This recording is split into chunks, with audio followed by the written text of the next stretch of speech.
एक गांव में एक दिन अचानक एक बड़ा सा कुत्ता आ जाता है।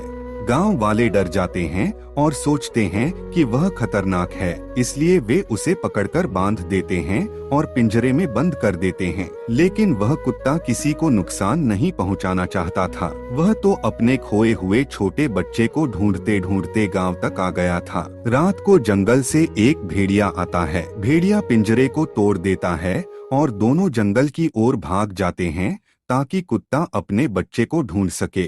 प्लीज लाइक और सब्सक्राइब कीजिए आप लोग। हम जैसे नए यूट्यूबर को आप लोग का एक सब्सक्राइब बहुत हिम्मत देता है।